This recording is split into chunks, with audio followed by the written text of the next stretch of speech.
kita mengatakan sesuatu yang luar biasa itu karena kita belum biasa. Ya luar biasa. Karena apa? Kita biasa di luar. Oke. Di luar dari sistem-sistem yang memang seharusnya kita masuki itu. Oke. Nah, yang menarik gini Kang Diki, kan kalau Nikola Tesla tadi Kang Diki bilang bahwa dia adalah receiver gitu. Kang Diki lah ya juga pasti ada pengalaman itu. Nah, setiap orang itu punya kapasitas receivernya sendiri kah? Atau setiap orang bisa seperti Nikola Tesla yang bisa menerima apa? Atau perannya masing-masing atau gimana nih Kang Diki? Ya iya tuh Juragan.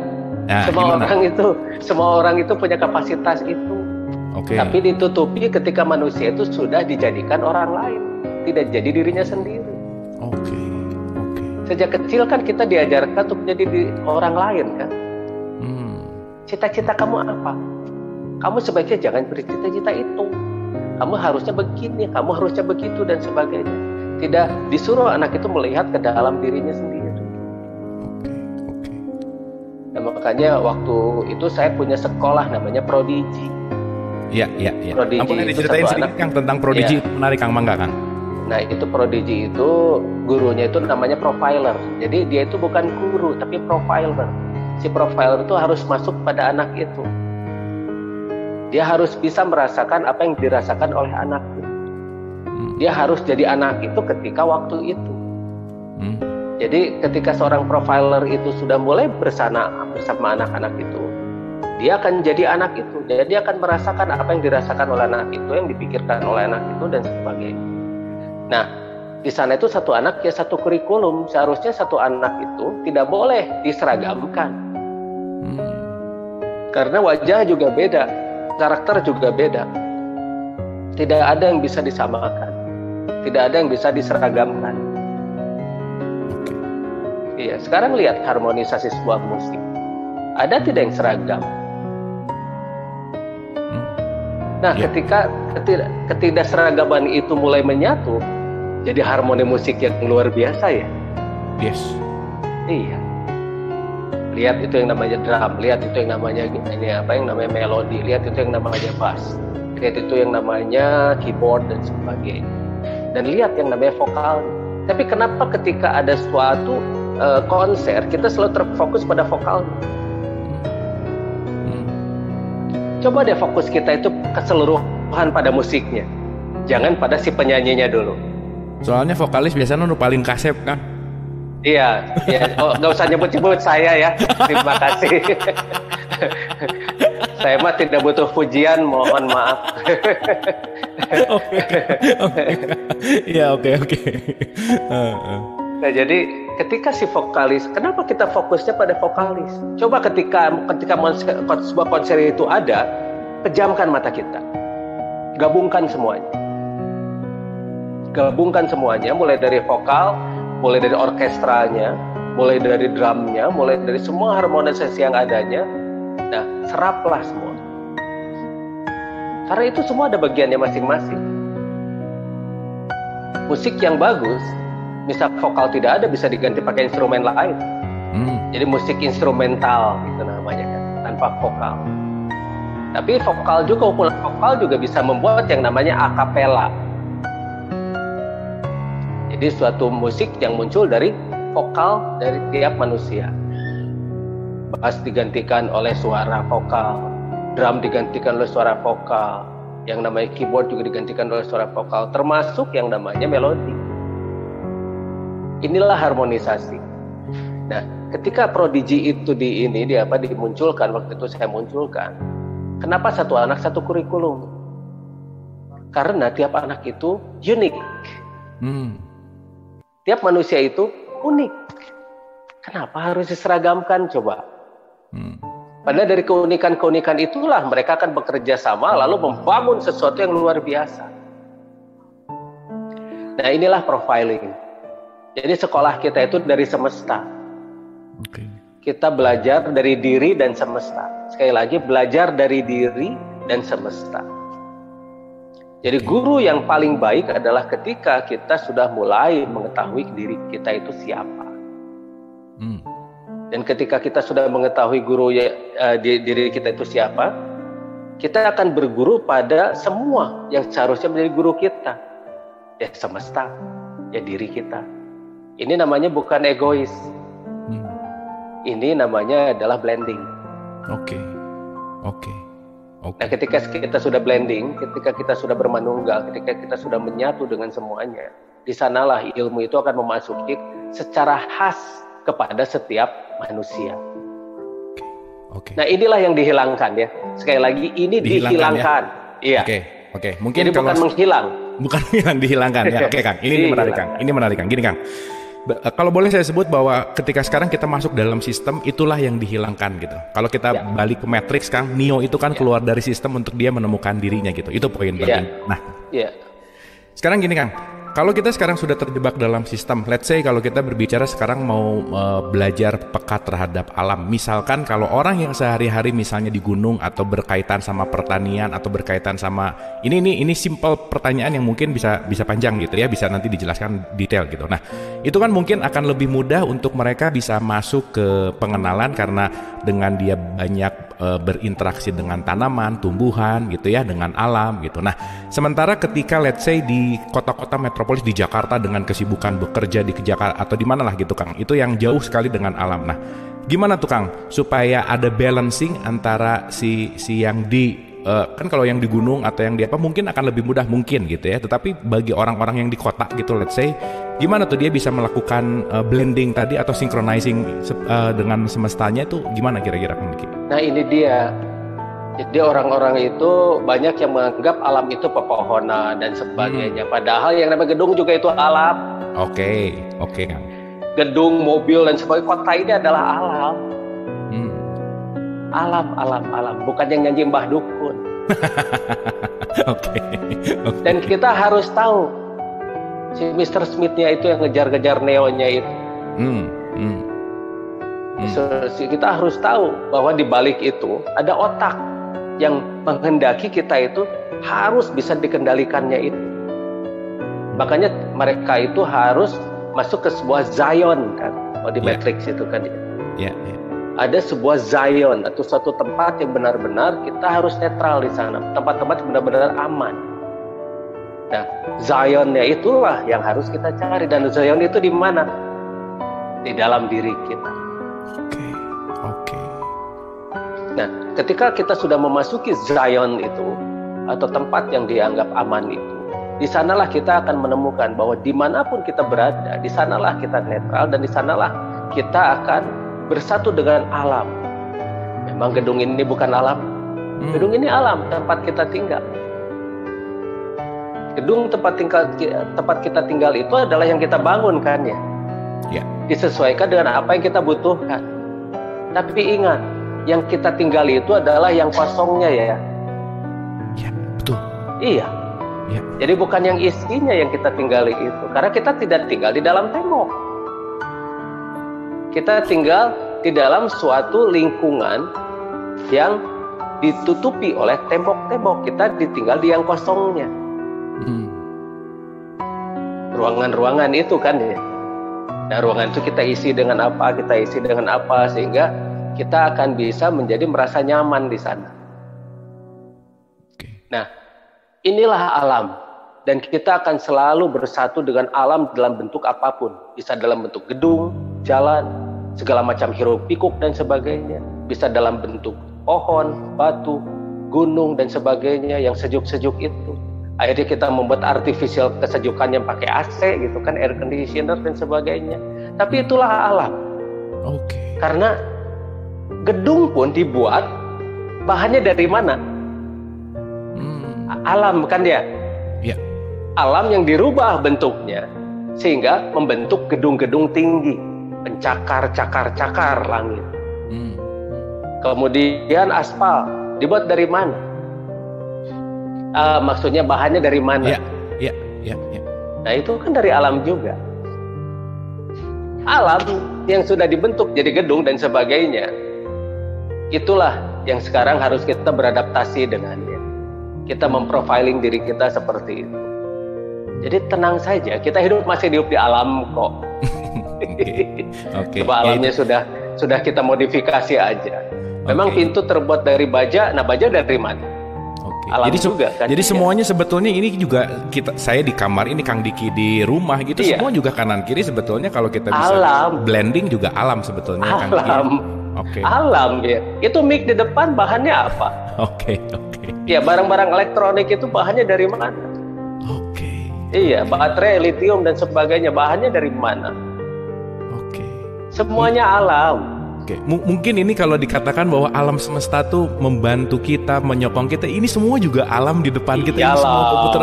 Itu mungkin ke situ ya korelasinya ya, Kang Diki ya. Iya, alam. Benar, Kang. Benar. Oke. Iya. Nah, tinggal bagaimana kita memblending dengan itu semua, blending enak begitu, bagaimana kita menerima segala sesuatunya itu apa adanya, lalu kita sudah mulai mempelajari dan memahami semuanya, lalu alam yang ada di sekitar kita inilah yang nanti akan membuat kita menjadi lebih baik. Oke. Kita itu akan ada dalam keheningan ketika keramaian itu terjadi secara luar biasa. Keheningan ketika keramaian. Iya, keheningan dalam keramaian. Kan orang-orang tuh rata-rata mencari keheningan tuh di tempat yang hening ya. Itu cheating namanya. Licik. Itu cheating. Tapi kan kalau untuk latihan awal-awal kan mungkin perlu kan? Nah justru itu perlu, itu adalah hitut tidak cai. Perlu. Kentut di dalam air, perlu.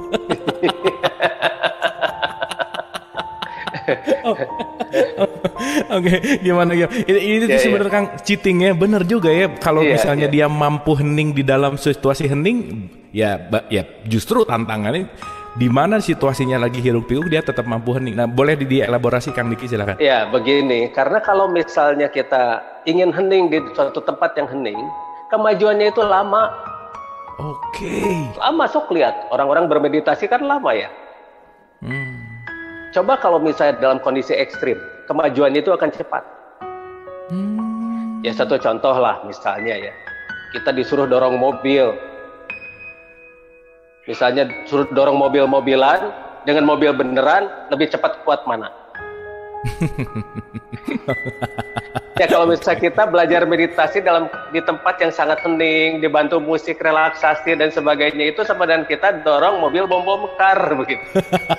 Lila, lama banget. Oke, Kang. Nah, tapi lihat, sekarang bagaimana kita ingin cepat, berarti kita harus dalam suatu keadaan yang ekstrim. Ekstrim itu kita ceburkan diri saja kita pada segala macam keruwetan, masalah dan sebagainya. Nah, di sanalah kita diuji secara kuat agar bisakah kita menjadi netral, bisakah kita menjadi hening ketika di dalam keramaian ini. Oke, berarti masalah datang tuh sebetulnya satu wahana yang belajar untuk kita untuk tetap bisa menghening di dalam kechaosan itu gitu ya Kang ya, kira-kira ya? Betul. Ya kita anggap itu masalah misalnya gitu. Tapi satu pihak kita menganggap itu adalah gemblengan. Setiap masalah adalah gemblengan. Sekarang begini. Ketika orang belajar silat misalnya, agar si tubuhnya menjadi kuat, itu tidak bisa hanya dengan begini-begini sekilo kan ya. Nah begini-begininya itu coba 10 kilo. Dalam keadaan ekstrim, dalam keadaan benar-benar kita sedang didorong kiri kanan dan kita harus stabil. Terus selalu kita dalam kuda-kuda tidak boleh berubah dan sebagainya. Nah itu kan ekstrim ya. Tapi orang cepat kuat ya. Iya. Oke. Nah bayangkan kalau misalnya kita ngangkat benda di dalam air, jadi lebih ringan kan ya. Nah kita harus cari yang ekstrim itu. Nah, barulah kita jadi cepat kuat. Yang ekstrim itu dicari atau datang sih Kang? Dia ya, datang. Boleh cari, boleh datang. Oke. Ya boleh cari, datang jangan ditolak begitu. Oke.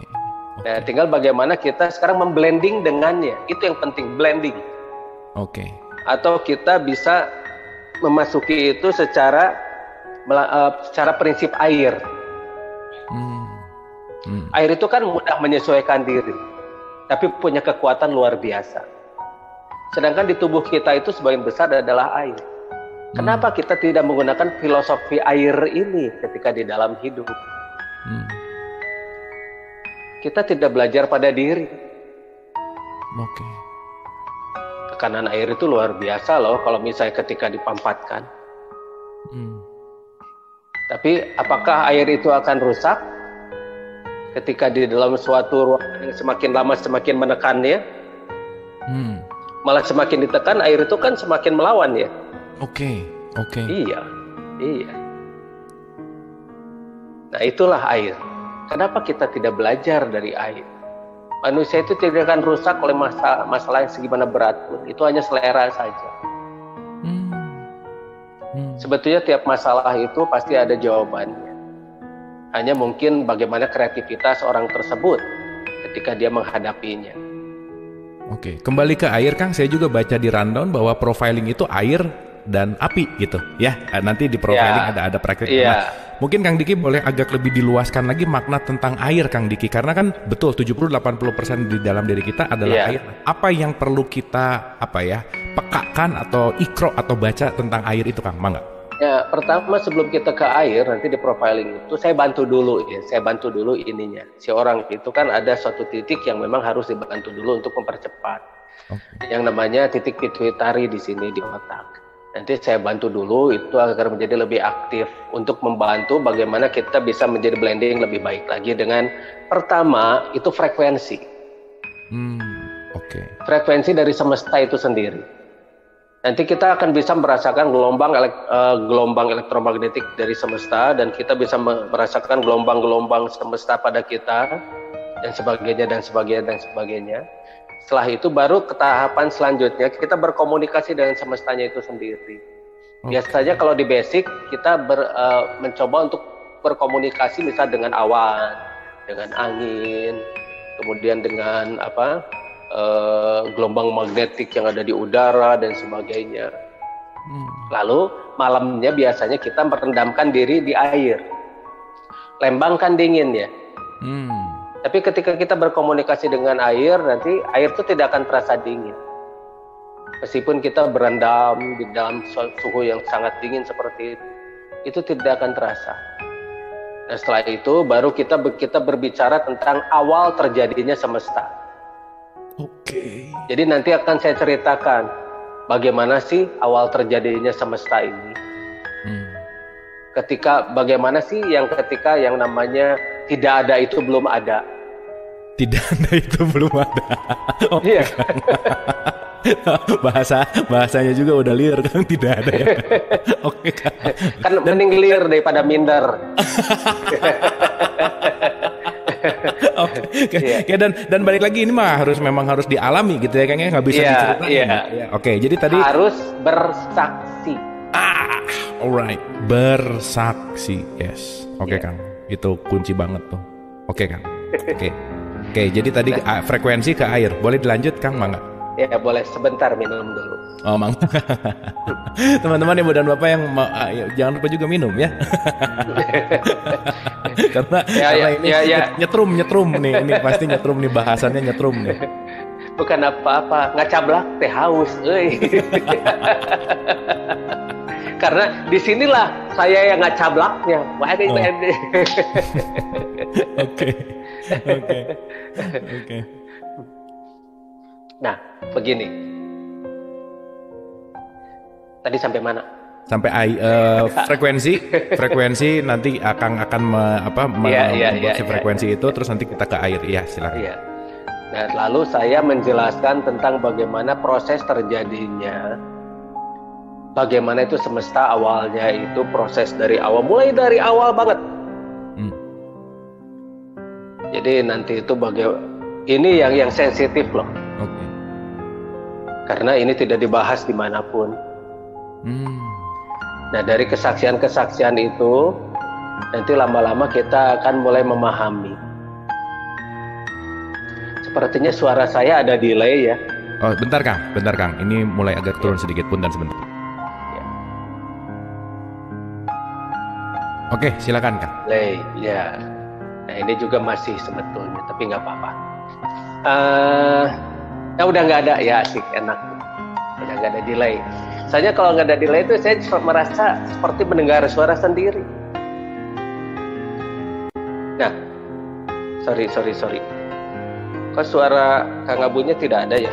Sok, mangga Kang. Akang Ya, lanjut bicara dulu. Nanti kalau delay saya mute saya. Soalnya suka tabrakan Kang, si frekuensinya balik lagi tuh frekuensinya. Oh, tabrakan. pakai P ya, frekuensi. Kan orang Sunda. Mangga Kang. Nah, dari sana setelah itu semua kita jelaskan secara gamblang dan ini ya, sebetulnya ada suatu sisi yang sangat sensitif yang namanya profiling universe itu, yang hanya boleh dibahas oleh mereka-mereka yang berpikiran terbuka dan mereka mau mulai memblending dengan semesta. Karena kita akan diajarkan suatu pengetahuan yang memang tidak ada dan tidak diajarkan, dan pengetahuan inilah yang dihapuskan. Pengetahuan yang dihapuskan inilah yang akan kita mulai terus sedikit demi sedikit dimunculkan lagi, sehingga manusia itu akan menjadi dirinya. Dan setelah itu baru kita masuk ke yang intermediate. Di sana lebih dalam lagi. Setelah itu baru ke yang advance. Nah, setelah itu gathering. Nah, gathering itu mulai prakteknya. Mempraktekkannya dengan semesta, mempraktekkannya dengan semua. Jadi kita mulai memperbaiki semesta-semesta yang memang butuh diperbaiki. Manusianya, semestanya. Kemudian mulai dari kita membuat suatu community, kelompok-kelompok yang akan memperbaiki diri dan semesta. Tapi secara bertahap terus nambah terus. Dan kita mungkin nanti mulai dengan menggunakan teknologi sendiri semuanya. Karena teknologi-teknologi yang ada sekarang kan malah mengganggu dan membuat tidak seimbang. Oke. Nah, perlahan-lahan tapi pasti kita akan selalu terus meningkatkan kemampuan. Dan akhirnya kita mampu membangun planet ini dengan baik. Dan tujuannya itu ya,